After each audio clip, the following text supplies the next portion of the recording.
Hi everyone. Remember me? Remember this? I'll take the hat off for a second, but remember this?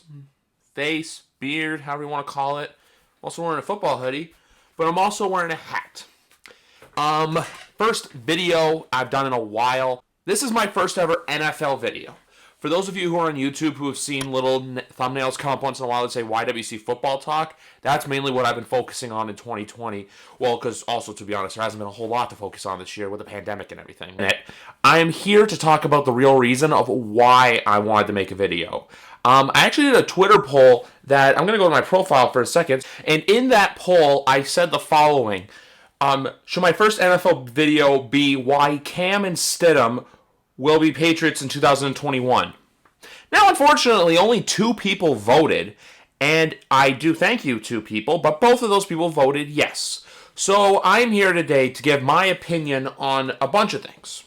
Just apart from the poll of why I think Cam and Stidham, or let's do this better, why I think Cam Newton and Jarrett Sitdham will be or could be New England Patriots in 2021. I'll also talk about why I think that Cam Newton is going to be the starter going forward.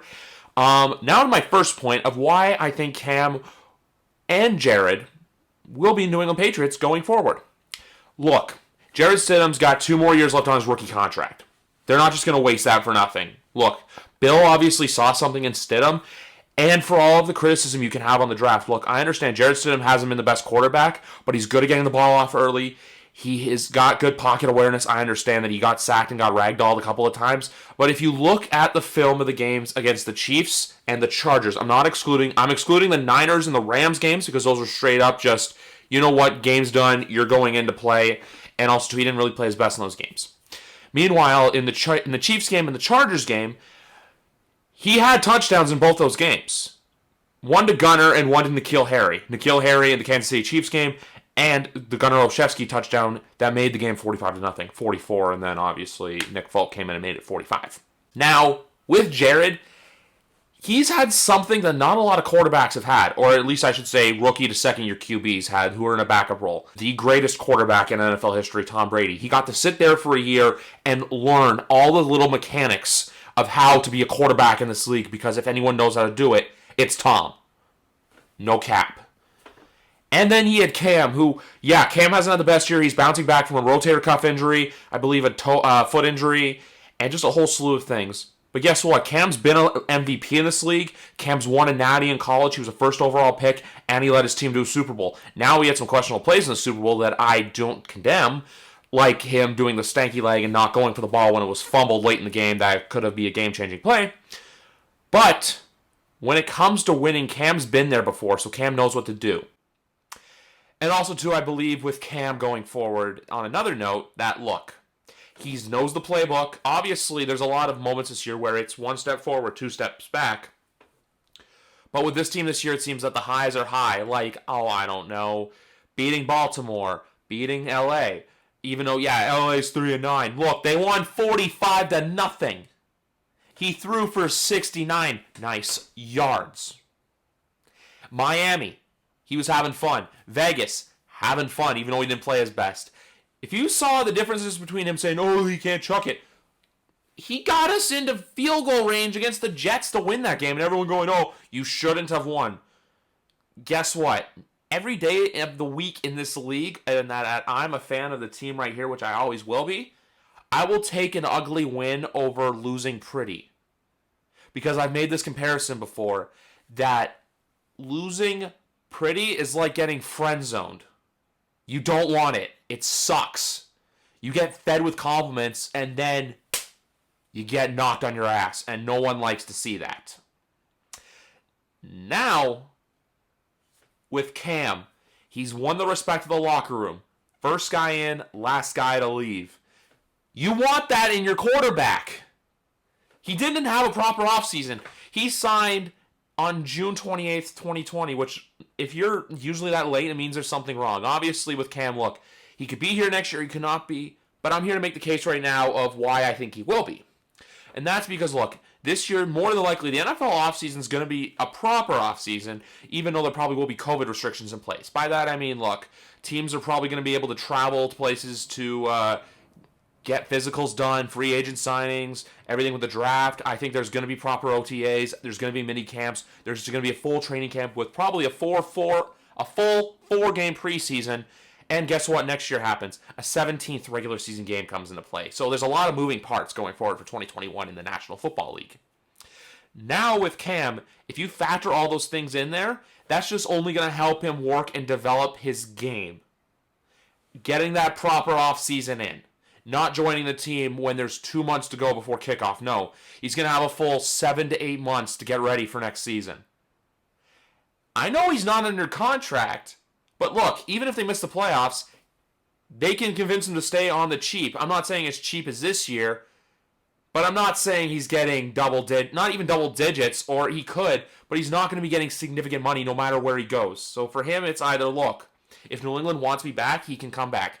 But if there's another team out there that wants him, more than likely he's going to be a backup. Unless it's a team that sucks, who needs a quarterback. And no offense to this team, but the Cincinnati Bengals, because we honestly don't know what's happening with the Joe Burrow situation. Now for why I think Cam Newton will be the Patriots starter going forward for the rest of the 2020 season until there is an O next to our name, or an E. I don't know how the NFL standings does it for if you're eliminated from the playoffs, which is a scary thing to think about. But this is a quote I wanted to bring up on Twitter that I saw earlier today from one Ryan Spagnoli, who's been on my podcast, YWC Football Talk, before. And he's also part of Pat's Pulpit and hosts the Pat's Nation podcast with Pat Lane. Both guys I know very well. They both have a great sense of football knowledge. But I wanted to bring up Ryan's quote because he made some very excellent points earlier today. So here it is now. Cam has a presence in that locker room that the players respect him. Whether we think he's played good or not, they respect him, they admire him, and he leads the team. It's not as easy as changing a hockey line. I want to see Sitdham play under a week of preparation and a game plan tailored to his strengths just as much as the next. But I don't think this happens this offseason. Lose-lose situation for the Patriots. Keep developing him this year/offseason to potentially be the guy in 21. Ryan and I also have something in common, that we both play hockey, and we know that, look, changing lines in hockey is something you can easily do. But changing a position player in football is not exactly easy, and that especially applies to the quarterback. Because, look, you're going to have a game plan for Cam going forward. Bill also, too, everyone says, oh, Bill's stubborn, Bill's this. Bill knows what he's doing. He's won 6 Super Bowls with his organization for 20 years. What Ryan's trying to get at is, look, he's a Sitdham believer. He wants to see Jarrett come in, but he doesn't want to see Jarrett come in just to throw him to the wolves. We don't want a situation like we're potentially going to see with Jalen Hurts tomorrow, and I only say that because he's playing one of the best defenses in the Saints, and the Eagles' offensive line is banged up.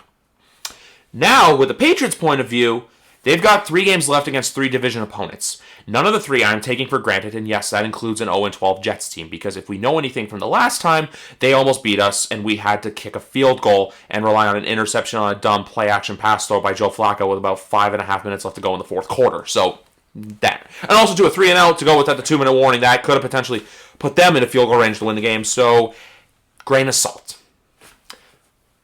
But here's the thing.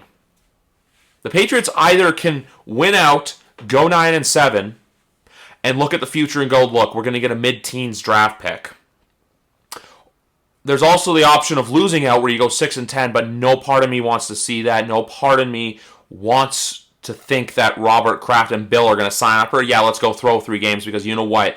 Every week, no matter how bad your football team is, you don't have the plans of going out there and losing. You want to win. Yes, that applies to the Jacksonville Jaguars and the New York Jets. They're not going out there each week to tank. No, they want to win. Believe me. Because nothing in life is better than winning. Now, on to this. Bill likes Cam. Bill thinks that Cam can do stuff special. Now it gets a little tougher because the Patriots play the Brian Flores-led Dolphins. That's not going to be an easy game for either side. Bill knows Brian. Brian knows Bill.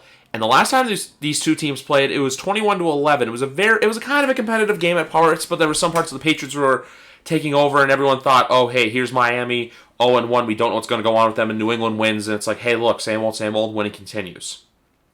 One team now is 8-4 playing the Kansas City Chiefs this Sunday, and the other team just got their asses kicked on national television by the Los Angeles Rams. Take your pick at who's who. But there's so much to this where it's like, look, Bill is going to ride Cam until you can't ride him no more. I know that sounds weird, but that's how you play a quarterback in this league. Look, Cam's going to go out there each week with a mindset and mentality to grind, to focus, to hustle, to win, all while doing it with swagger. Yes, that was implied. Now, Jarrett knows what his role is. He's a backup quarterback right now. He knows that, look, at some points he can get in the game. He's played in 4 games this year, which we've played 13 so far, but yes, 4 games. So he's played in just under a quarter of the games this year. Not all of them, obviously, because Kansas City, Hoyer started. Hoyer was bad. I hope Brian Hoyer has nothing to do with the New England Patriots going forward. That's all I'm saying about that. But with Jarrett, he has potential. Look, he went to Auburn. It's not like he went to some random school. He went to an SEC school, which I know it's not the winning program of the other SEC school that is in Alabama, who happens to be the Crimson Tide. But he's an Auburn Tiger, and Auburn Tigers do have a tradition of playing well. They're always in bowl games. Last year they were in the Outback Bowl. I don't think they're ranked at the moment, so we'll see what happens with their season this year. But obviously, if I had to pick Jarrett Sitdham over Bo Nix, I'm going Jarrett, not Bo Nix. Sorry if you're a Tigers fan or War Eagle. But that's the thing I just wanted to say with Jarrett Sitdham. I'm like, look, I would love to see him too as much as the next guy to see potentially, hey, what we got going forward.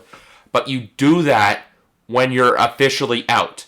Obviously, the odds are against them, for them to make the playoffs right now. They have to win out, and they have to hope for a bunch of voodoo and wizardry to occur. But this ain't over till it's over. This is not over, and that's why Cam wants to stay in. That's why Bill wants Cam to stay in. And Jared's got to understand that, look, I'm going to get in at some point, maybe. But for now, he's just got to accept his role as a backup quarterback. Even though there's a lot of Stidham believers out there, like Ryan Spagnoli, like Pat Lane, even myself too. I thought at first, hey, I had faith in Jarrett Sitdham. But then now you kind of see it with him. He's kind of like, look, he's still green. He's still a rook. Even though he's in his second year, he's not a ready NFL starter yet. I honestly think that if the Miami and Buffalo games, they win and there's still a chance to make the playoffs, there's no chance you're seeing Jarrett Sitdham take the field. But if I'm here next week, after Sunday, after my birthday, and the Patriots are 6-8, and Buffalo, say if they go 1-1 in the next stretch, there is more of a chance you'll see Jarrett start the Jets game than not if they're out, if they're 7-8. If they're 8-7 going to that Jets game, there is no way Jarrett Sitdham sees the field. That's all I wanted to say. But if there's an 8 next to the loss column before the win column, which is very likely at this point, considering, you know what, they're 1 loss away from 8, but 2 wins away from 8, you're going to see Cam on the field until I think there's an 8th loss in that column. Then that's when the Jarrett Sitdham bells start to ring. That's all. Good. So that is it for this one. Thank you very much for listening. Like this video, subscribe, share. As we approach the postseason and the off-season, I'm going to try to make more of these videos. But for now, I'm going to keep uploading podcasts twice a week until probably about the middle of February, and then we'll go to once a week as content starts to kind of die down. But then I got plans. I got plans for 2021. Don't you worry. And also, too, for those of you wondering, oh, you haven't uploaded a podcast in 6 weeks, they're all available on any platform. You can find a podcast via Anchor. Available on 8 platforms. YWC Football Talk is available on Anchor, Breaker, Google Podcasts, Apple Podcasts, Overcast, Pocket Casts, Radio Public, and Spotify. Also, too, coming soon, it will be available on CastBox. So, yeah, coming soon. I got to figure out how to get it on CastBox, but it'll be up there. And maybe, too, I may try to get it on iHeartRadio. So, yeah. That's where you can find me. But anyway, guys, enjoy Week 14 of the NFL season. And if you have any other NFL videos you want me to do, or even, too, if you have any NFL questions you want me to answer, maybe I'll do an NFL Q&A or a Patriots Q&A sometime in the near future. But thank you very much for watching this video. And have yourselves a great day, and hopefully you enjoy the rest of the NFL season. And if you're a Patriots fan, hopefully these last 3 games aren't too bad. Talk to you guys later.